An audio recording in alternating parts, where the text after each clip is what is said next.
रहमानिर्रहीम। अस्सलाम वालेकुम। You are watching psycho informative. आज की जो वीडियो है उसमें हम एलिमिनेशन डिसऑर्डर के पार्ट 2 एनोकोपिरोसिस को डिस्कस करेंगे। ठीक है, एनोकोपिरोसिस क्या चीज़ है इसके बारे में सबसे पहले मैं आपको बताती हूँ। सिम्टम इन्वॉल्व्स इनवॉलेंट्री और voluntary soiling of undergarments. There are two types, with or without constipation. Those with constipation may experience a decreased appetite, abdominal pain, have a pain of disaffection, and have a lower bowel movements and have hard or soft stool.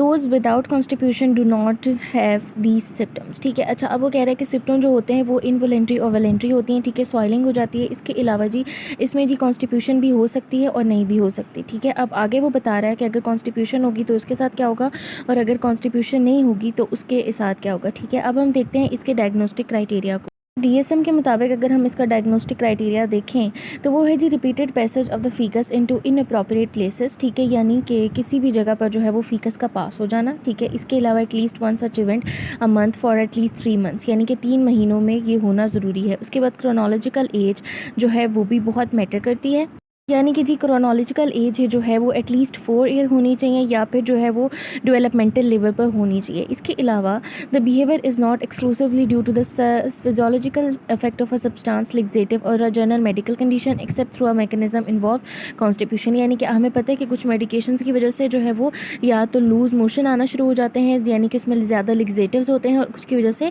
कॉन्स्टिप्यूशन हो जाती है। ठीक है, तो किसी भी physiological effect की वजह से ये डिसऑर्डर या ये मतलब जो कंडीशन है अगर हो तो हम उसको एज अ डिसऑर्डर कंसीडर नहीं कर सकते। ठीक है, सबसे इंपॉर्टेंट बात यह है कि DSM-5 रिकोगनाइज्ड 2 सब टाइप्स। ठीक है, DSM-5 में 2 सब टाइप को रिकोगनाइज किया गया है। पहला जी विद कॉन्स्टिप्यूशन है और दूसरा overflow incontinence and the without constipation and और ओवरफ्लो इन कंटीसियस। ठीक है, अब यहाँ पर जो है वो उन्होंने 2 सब टाइप्स इसकी बता दी हैं जो हमारे पास DSM-5 में बताई हैं। ठीक है, अगला है जी हमारे पास एपिडेमोलॉजी। हम इसकी एपिडेमोलॉजी को देख लेते हैं।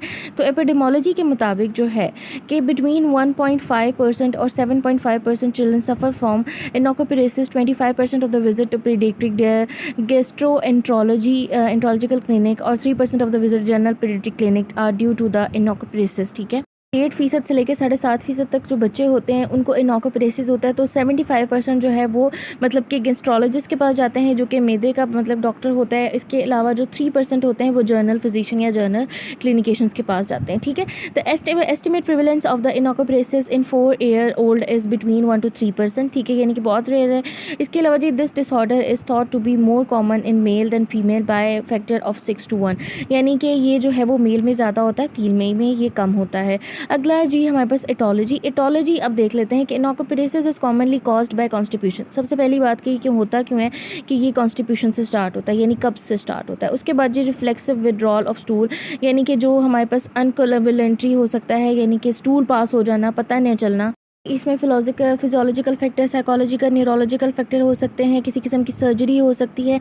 इसके अलावा सबसे इंपॉर्टेंट चीज़ क्या है कि the clone normally remove excessive water from the faeces. हमारी बॉडी के अंदर अल्लाह ताला ने निज़ाम रखा है कि हमारे अंदर जो है वो वाटर को ज़्यादा से ज़्यादा कंजर्व किया जाता है, मतलब पानी को ज़्यादा से ज़्यादा स्टोर किया जाता है। अब जो फीकस होता है उसमें से भी पानी को क्या क्या लिया जाता है, एब्जॉर्ब कर लिया जाता है नेचुरली। अब फीकस क्या होता है कि जब वो ज़्यादा देर तक क्लोन के अंदर पड़ा रहता है तो उसमें से वाटर कॉन्टीन्यूली रिमूव होता जाता है। ठीक है, जिसकी वजह से वो हार्ड फॉर्म्स की सूरत में बनना शुरू हो जाता है और मतलब हार्ड बन जाता है। अब इसको जो है वो पास आउट करना या इसको निकालना बहुत मुश्किल हो जाता है। क्या होता है कि जब पानी ज़्यादा से ज़्यादा निकल जाता है तो स्टूल जो है वो हार्ड हो जाते हैं और इसके लिए बच्चे के लिए बहुत ज़्यादा पेनफुल होता रहता है।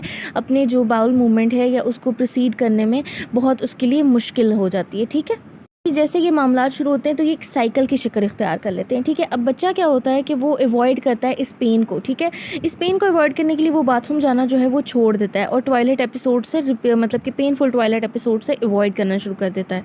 साइकिल क्रिएट हो जाता है तो ज़ाहिरी बात है इससे क्या होता है कि उनकी जो होल्डिंग कैपेसिटी होती है, होल्डिंग रिस्पांस होते हैं, इनहिबिटरी रिस्पांस होते हैं, वो सारे डिस्टर्ब हो जाते हैं। ठीक है, तो rectal anal inhibitory response has been shown in occur even under the anaesthesia and when involuntary control is lost. ठीक है, कहते हैं कि जब हम बेहोश होते हैं तब भी हमारा जो रेक्टल और एनल इनहिबिटरी रिस्पांस होता है वो क्या करता है, मतलब कि शो करता है अपने आप को। ठीक है, इसके अलावा ये वॉलंटरी कंट्रोल जो होता है इसका लॉस्ट हो जाता है। The harden stool continue to build up and the stretch the colon and rectum to the point where the normal sensation associated with the impeding bowel movement do not occur। ठीक है, मतलब कि ज़्यादा बढ़ते जाते हैं, बढ़ता जाता है तो बहुत ज़्यादा इससे प्रॉब्लम क्रिएट हो जाती है और ज़रा से भी मूवमेंट जो है वो इम्प्लीडिंग का मतलब कि बन सकती है, बाइस बन सकती है। इसके बाद जी eventually softer stools leak around the blockage and can not be with hold by the anus resulting in the swelling. यानी कि फिर क्या होता है कि जो वो उसके मसल होते हैं हमारे रेक्टम के, तो वो क्या होते हैं मतलब कि लूज़ हो जाते हैं। ठीक है, ज़ाहिर बात है जब इतना हार्ड उसमें होगा वो उसको पुश करता रहेगा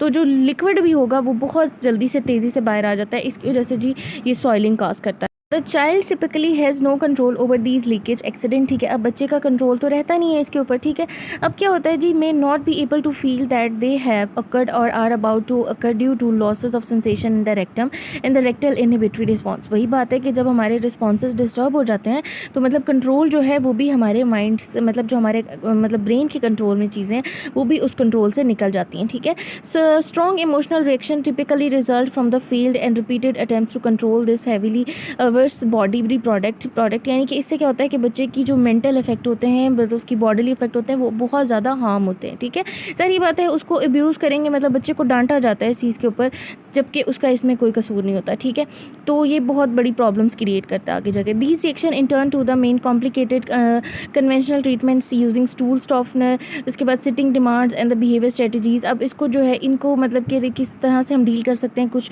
ट्रीटमेंट्स को यूज़ करके। ठीक है, बिगिनिंग स्कूल और the pre school is another major event trigger with shared bathrooms. ठीक है, अब शेयर्ड बाथरूम जो है बच्चों के लिए बहुत मुश्किल होता है यूज़ करना। ठीक है, इसके अलावा जी finding parent sibling moving and divorce can also inhibit toilet behaviour and promote constipation. ठीक है, इसके अलावा किसी किस्म का स्ट्रेस हो सकता है, आपके बच्चे के अंदर कोई भी किसी किस्म की कमी जो है, मतलब कि पेरेंट्स की तरफ से केयर की या सबलिंग के साथ कोई डिस्प्यूट है तो वो भी जो है स्ट्रेस क्रिएट करता है और जिससे जो होता है ये प्रॉब्लम क्रिएट हो सकती है, कॉन्स्टिपेशन बढ़ सकती है। Cause may become less relevant as chronic stimuli predominant। ठीक है, यानी कि इनिशिएटिंग कॉज होती है वो बहुत छोटी सी होती है, लेकिन जब वो बहुत ज़्यादा देर तक स्टिमुलाई मिलता रहता है तो वो बहुत क्रॉनिक बन जाता है। ठीक है, अब हम बात करते हैं जी इसकी ट्रीटमेंट की, यानी कि बच्चे को कैसे ट्रीट किया जा सकता है इसमें।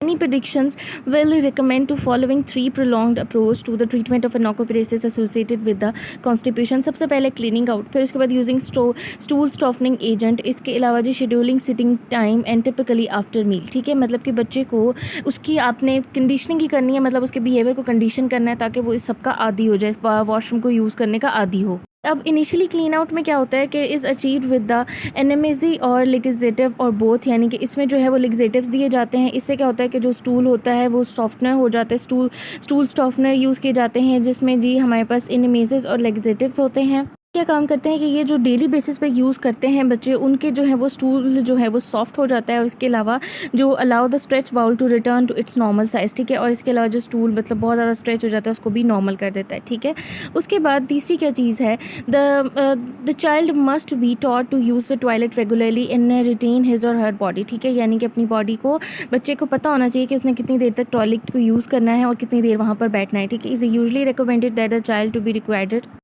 On the toilet at the regular time each day. यानी कि बच्चे में रेगुलरिटी लाना बहुत ज़रूरी होता है कि ठीक है, जैसे कि आपने खाना खाया तो 10 से 15 मिनट आपने वॉशरूम में बैठना है। ठीक है, इसके अलावा जो children are more likely to be able to expel a bowel movement right after eating. ठीक है, it is thought that creating a regular schedule of bathroom time will allow the child to achieve a proper elimination pattern. ठीक है, elimination pattern develop हो जाता है क्योंकि बच्चा जब वो जो मतलब उसका बिहेवियर बन जाता है ना, जैसे कि मैं मील खाया उसके फ़ौरन बाद वॉशरूम यूज़ करना है, 10 से 15 मिनट वहाँ बैठना है, तो वो ऑटोमेटिकली रेगुलेट हो जाती हैं। ठीक है, repeated voiding success on the toilet itself help to become a releaser stimulus from the successful bowel movement। ठीक है, ये सबसे बेस्ट और सबसे अच्छी टेक्निक है इस कंडीशन को डील करने के लिए। ठीक है जी, उसके बाद क्या है कि alternatively when this method fail to for six or longer more aggressive approach may be undertaken using trees and the enemas in a careful programmed way to overcome the reflexive holding of responses and allow the proper voiding reflex to take over।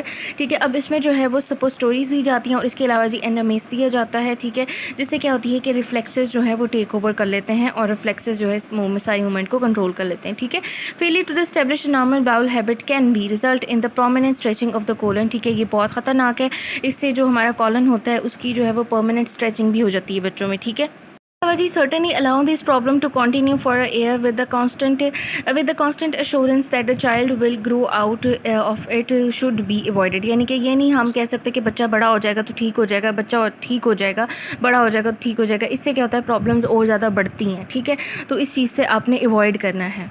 Ji dietary changes भी बहुत ज़रूरी होती हैं। ठीक है, हम किसी भी किस्म की हमारी जो डाइट होती है वो बहुत ज़्यादा इंपॉर्टेंट होती है किसी भी किस्म के हमारे बॉडी फंक्शन के लिए।